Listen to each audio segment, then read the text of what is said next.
Formula One is faster than ever. The cars are more advanced, the drivers receive more training, and yet somehow the racing feels worse. You've probably noticed this too. Less overtaking, more DRS trains, and if you've ever sat through an entire race thinking, why is nobody actually racing? Then you are not alone.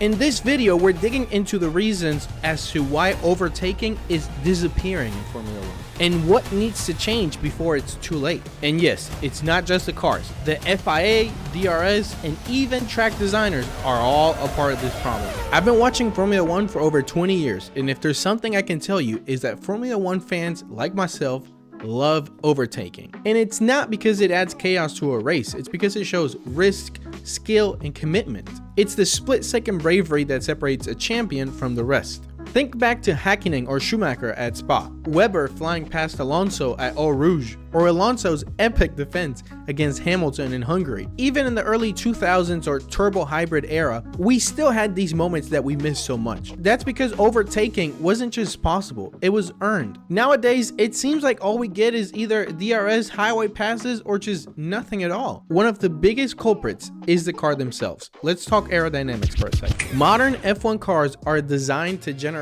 insane downforce, but that also means that they churn up a lot of dirty air behind them. When a car follows closely, it loses front end grip, the tires overheat, the brakes fade, and the driver simply has to back off. The 2022 regulations were supposed to fix that by emphasizing ground effect, and for a while, it honestly looked like it worked. But teams found loopholes, and downforce crept up, and all of a sudden, dirty air is back, baby. On top of that, a modern day F1 car is massive compared to how they used to be. I'm talking about over 5.5 meters long and weighing close to 800 kilograms. These machines are closer to endurance prototypes than nimble single-seaters. You can't just throw them into a corner like they used to back in 2006. But overtaking isn't just about straight line speed. It's about positioning, agility, and that is being lost. So how did Formula 1 try to compensate for that dirty air problem? Well, they tried with DRS, the drag reduction system. Open a flap, reduce drag, gain straight line speed. Sounds great, right? But DRS feels like it's turned overtaking more into a math equation rather than skill or a battle. When it works, it can be exciting, but most of the time it's either too easy or completely useless in a DRS train. You know what I'm talking about. You've seen it before. One car gets close, but so does the one in front. So at the end of the day, nobody moves, nobody changes positions, just a line of frustrated drivers. Even worse, some overtakes feel manufactured. We don't see nearly as much defensive driving as we used to,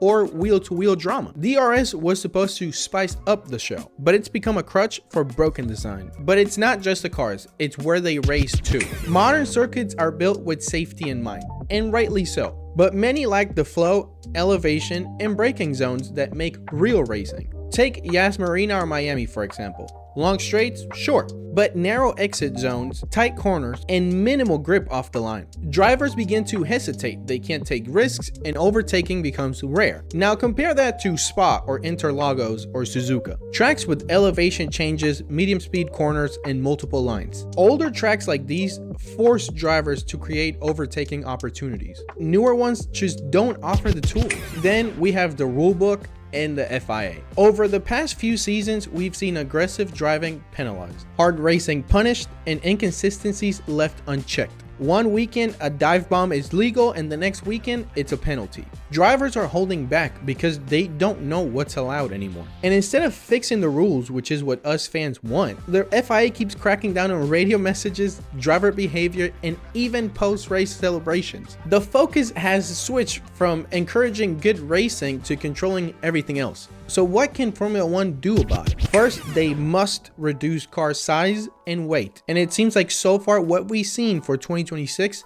they're heading in that direction, but not fast enough. The current machines are just too bulky for close combat. Second, they must revise aero rules again. Simplify the front wings, limit downforce tricks, and double down on ground effect. Third, and a really important one, we have to rethink DRS. Maybe limit it to a certain number of uses per race or add a defensive DRS option. Fourth, redesign parts of modern tracks. Add alternate lines, widen braking zones, increase grip off the line, and finally, bring clarity to the racing rules. Let the drivers race and let the fans see real racing battles. Don't get me wrong, Formula 1 is still incredible, but we can't ignore the direction it's heading. Overtaking is the heartbeat of racing.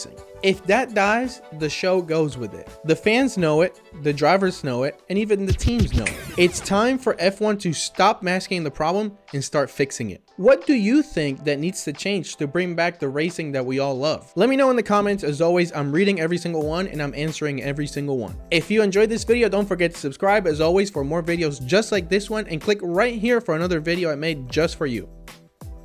Till next time, bye.